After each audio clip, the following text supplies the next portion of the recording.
Hello everyone. DM Geezer Jim here, continuing on our audiobook of Uncaged Faces of Sigil, second edition Planescape content. Really good supplement that gives you the feel for Planescape and kind of the ideas, the themes, the day in, day out life within Sigil, and introduces a lot of the Planescape game concepts through the eyes and ears and through the presence of the non player characters. We're continuing along today. Our reading is going to be Estevan. This is a lot of the entries within this book are kind of vary. Some of them are your typical third person history style. Others are written like articles. Some of them are presented in the first person. Some of them are presented in interviews. This is presented in writing from one of the non player characters in this book, Tarholt, sending back to his grandfather Trebon. Through this letter, we learn about Estevan, okay? So let's get into it. Grandfather Traben, I have been only a day in Iron Ridge, and still I have heard the news. As soon as I left on this trade mission, you paid a visit to Estevan of the Planar Trade Consortium in the Clerk's Ward, at his request, I understand. No doubt the sheer stature of the ogre mage and the giant scale of his opulent furnishings were impressive to you, but I find him small indeed. He knows that he is to deal only with me when it comes to matters of the forge. He waited until I had gone and then came to you for permission to send our armor across the plains. Is this the sort of person you want to conduct business with? Is it not a matter of gossip but fact that many who benefit from Estevan's vast trade network are then asked to pay him special favors? We owe no one, grandfather. And I feel his intent has less to do with our metalwork and more with me personally. Although it is on a much larger scale, he basically does what I do. He procures goods, some of them exotic for his customers. He arranges trade and sells items for those without his connections. Primarily, he merely directs the transfer of goods and set up meetings between interested parties. He seems not to handle the goods himself. He hires groups to protect the consortium's cargo from the Costa and the So. It seems the evil raiders are as much of a problem for him as they are for me. But the way Estevan goes about these tasks is decidedly different. He is known to peddle stolen goods for thieves. Further, those he hires to ensure that his items arrive safely are often those who must escape the cage by any means possible. The desperate Burks are assured safe passage and then reduced to slaves working on one of the consortium's caravans until their debt is paid. Those who are not put to work are simply charged enormous sums for the privilege of traveling with one of the consortium's caravans. Estevan owns people. We must remain independent. The small icons of the consortium, a long caravan moving through a series of glowing portals, is insidiously appearing on more and more cargo across the plains. I know of at least 3 consortium offices in Sigil. Estevan roosts in the clerk's ward, not far from the Hall of Records, but others like him have taken up residence in the ladies' ward and the market ward as well. As I'm sure you know, the headquarters of the consortium lies in the gate town of Tradegate, but the organization has begun to creep into its border plain Bitopia, especially the trading bird of Yeoman. In fact, though Estevan is said to never be seen outside of his sigil office, he is a frequent presence in the markets of Yeoman. Some say a bronze door in his gaudy office is actually a portal. Of course, the ogre is also known to have the ability to change his form. Who can say who or where or even who he is seen? He is simply not our kind, grandfather. Ogres normally have a taste for our flesh. And now he clomps about in a red silk kimono, offers you Arborian spiced tea, and says he's your friend? Have you seen how he fawningly courts the wealthy titan Zadara? She pulls the strings of many a business in the cage. No doubt Estevan wants her to throw in with the consortium. You must have noticed his flashy necklace, his long filed black nails, his polished horns, and his powdered pale blue skin. He is no doubt one of the vain patrons who frequents Iarmid's spa near the great gymnasium, the other place. Why would Estevan deign to smudge himself by shaking hands with a metalworker? And what of his ridiculous ivory tusks, so ornately carved with designs of significance to no one? They're a monument to self-absorption. Estevan doesn't run a business as we do either. He sees the law not as something to follow, but as something to shape to suit his concerns. And the customers he tried to ingratiate himself with, save me from that horrible nasal laugh, can quickly become his enemies if he feels they have treated unfairly or not been to his will. Then it becomes war for the ogre mage, and blood is spilled. He is ruthless. The ornate polearm he uses as a walking stick is actually a magical weapon, a naginata. He's been known to wield it with relish.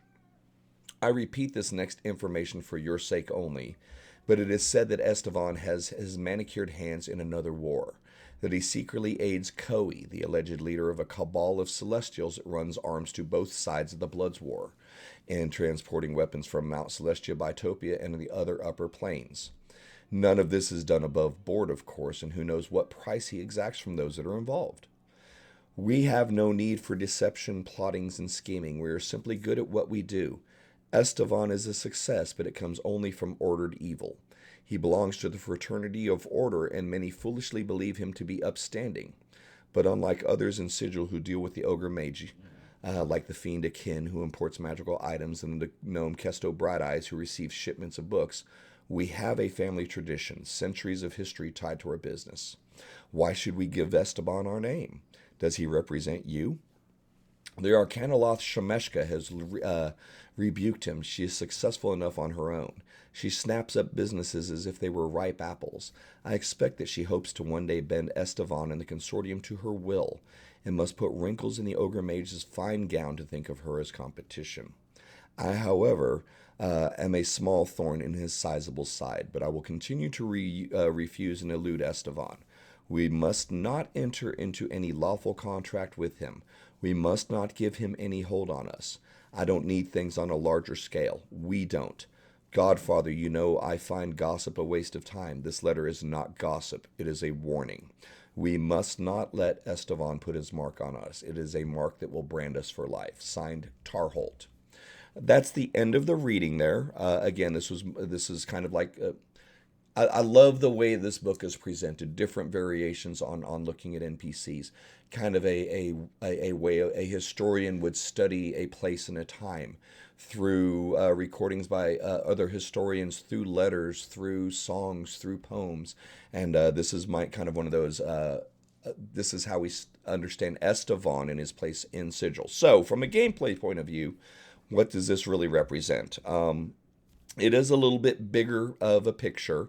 Estevan is an ogre magi, an oni, depending on your edition, different variations thereof.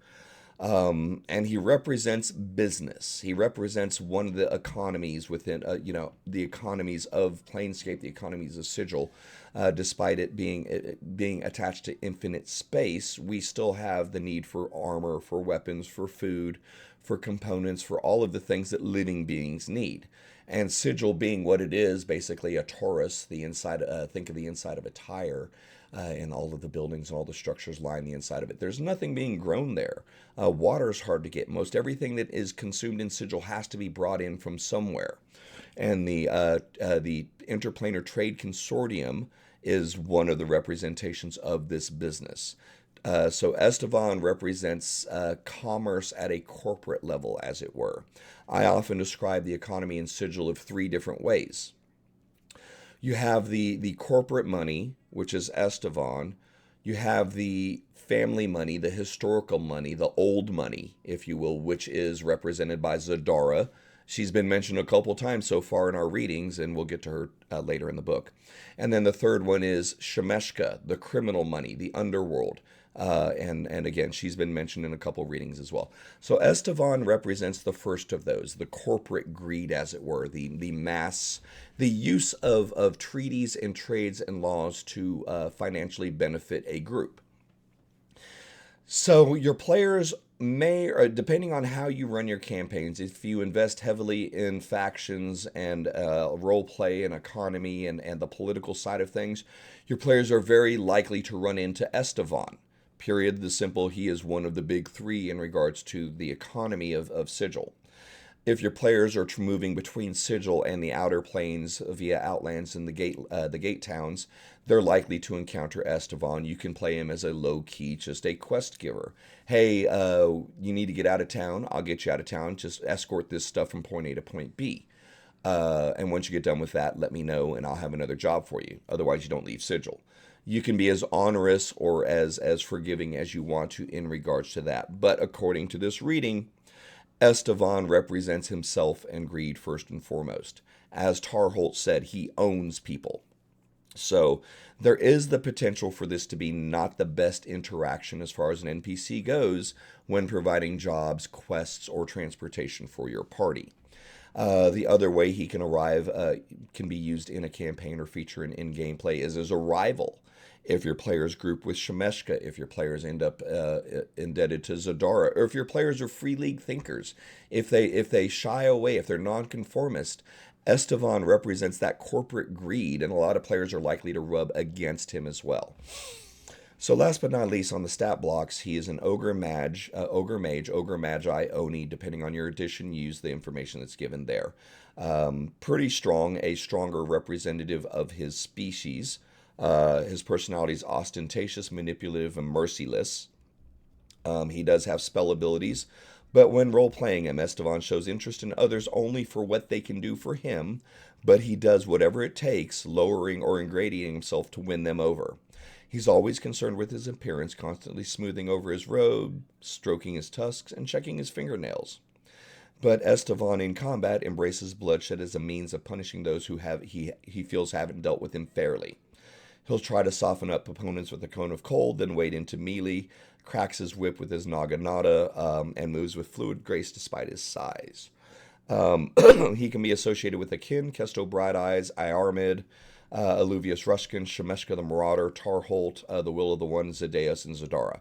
Estevan has his fingers in a lot of pies, so his name is very likely to come up, and should come up quite often in your sigil-based campaigns. Even if you have no intent on using him as a direct non-player character, even if your players are never going to directly interact with him, take quests from him, or see him as an antagonist, his name is known. He is well known. The trade consortium is ubiquitous within Sigil. So dropping Estevan should be like dropping Rockefeller or dropping any of your Bill Gates, these well-known, very rich people, Forbes type things that you may never interact with, but you're aware that they have their fingers involved in a lot of finance. So from as minor as that to as directly as working for him or against him, Estevan represents money in Sigil. And our player characters, whether they admit it or not, know it or not, are involved in money because they're collecting treasure. They're buying, they're selling, they're trading. So it's inevitable that they'll become involved in the economy of Sigil. And it's inevitable that Estevan can become a greater and greater presence in the course of a campaign, depending on their interactions within Sigil. But yeah, that's our reading for now.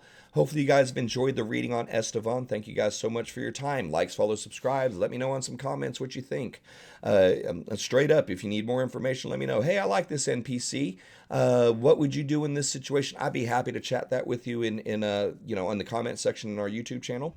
You can join us live over on Twitch. We're there Tuesdays through Fridays, 11 a.m. to 1 p.m. Central Standard Time, doing the same thing that we're doing here, just chatting. It's an interactive stream, and I invite you to join us over there and ask some questions there as well. But above all, time is valuable. Thank you so much for sharing your time with me, and hopefully we see you for another episode soon. Take care.